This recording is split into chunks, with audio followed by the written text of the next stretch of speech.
Arcanum number 1. The first Arcanum is the magician of the Kabbalah. It is obviously the beginning. Anything which is initiated in practical life is Arcanum number 1. It is unity. It is not difficult to appreciate that every beginning is difficult. One has to work hard, one must sow in order to be able to reap. For this reason, in Arcanum number 1 is the unity of the original beginning. The origin, it is clear, of all unity, because everything begins with the number 1. Unity becomes the origin of duality, or the binary. 1 plus 1 equals 2. And finally, in that unity is the fulfilling synthesis of the ternary. The unity, the one, is the divine monad, the first logos, the Father who is in secret. Each one of us has his own individual monad.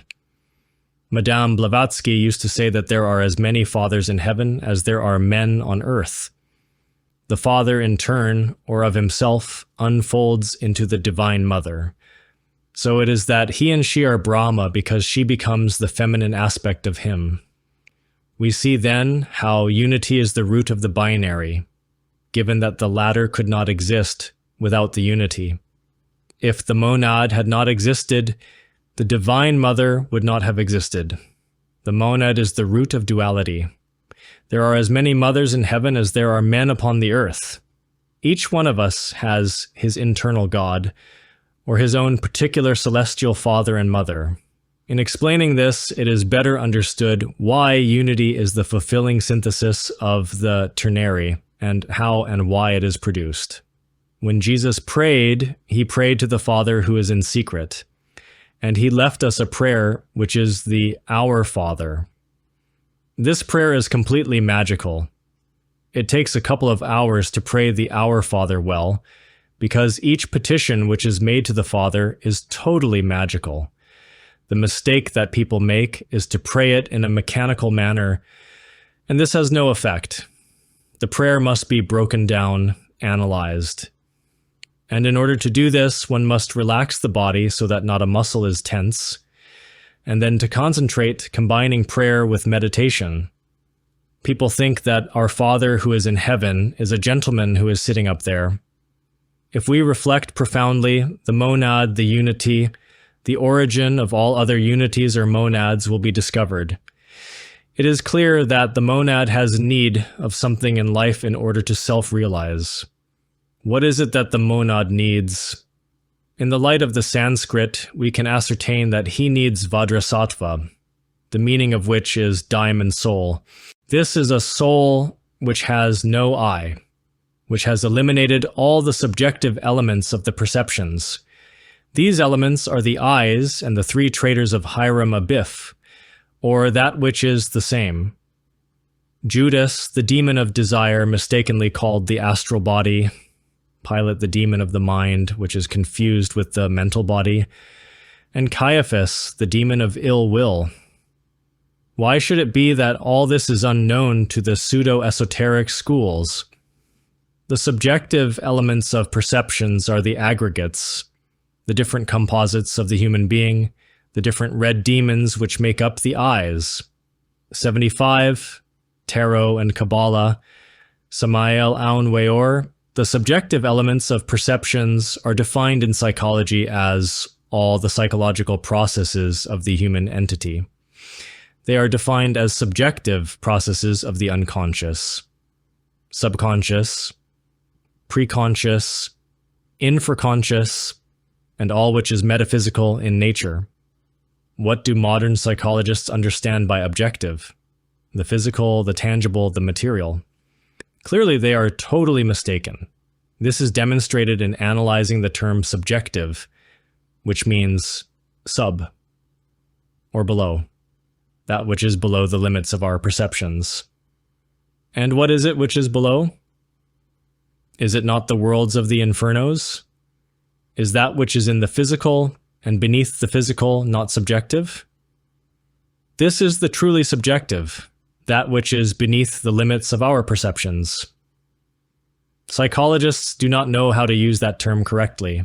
Objective is the light. The resplendent is something which has truth, clarity, and lucidity. Subjective, is the darkness, the tenebrous. The subjective elements of the perceptions come from sight, hearing, touch, smell, and taste.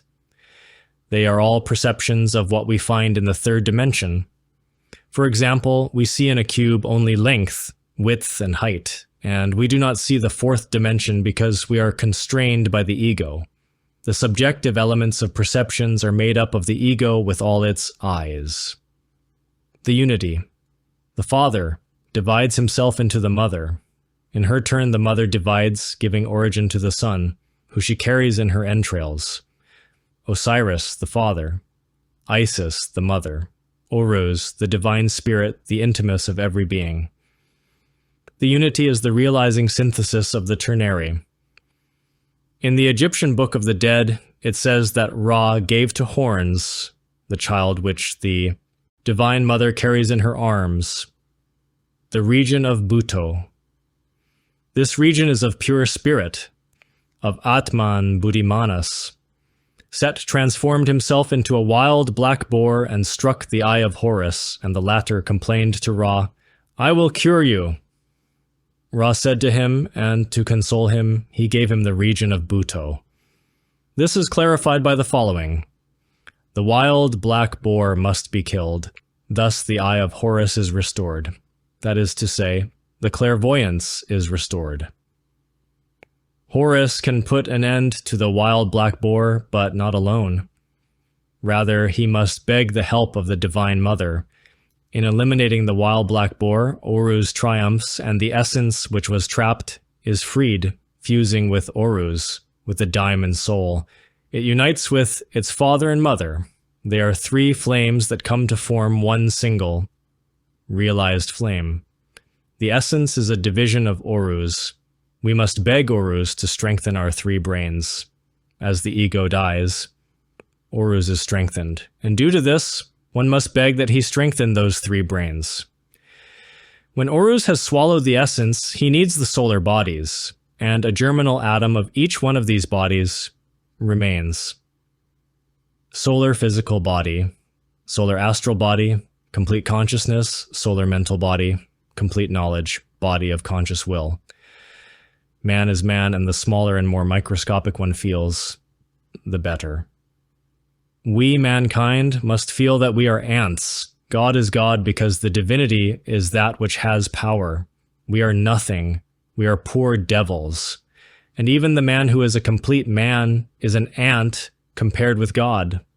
A master said to me, "Venerable Master Samael Aun Weor, true happiness is having God within." Although one may be in the absolute or in nirvana, if one does not have God within, one will not be happy, even though they who dwell there have God incarnated. Those words had a tremendous impact upon me, and I sought the counsel of the great sage Saturn. I gave various esoteric greetings, and he responded to them all. But he said to me, "There is no greater greeting than that of the seal of the heart." There was no need to speak. In silence he answered all, saying that if one does not have God within, not even in the absolute is one happy. With this answer I was satisfied. These consultations cost, and I paid with the capital of good acts, which is the currency of Dharma. Synthesis. This Arcanum, the magician, represents man. It is the masculine principle. The number 1 means that which initiates, that which begins. All of the work is contained within the tarot. All psychic processes develop there. The unity is the realizing synthesis of the ternary. Whilst we do not know ourselves, we can know nothing of the soul and spirit.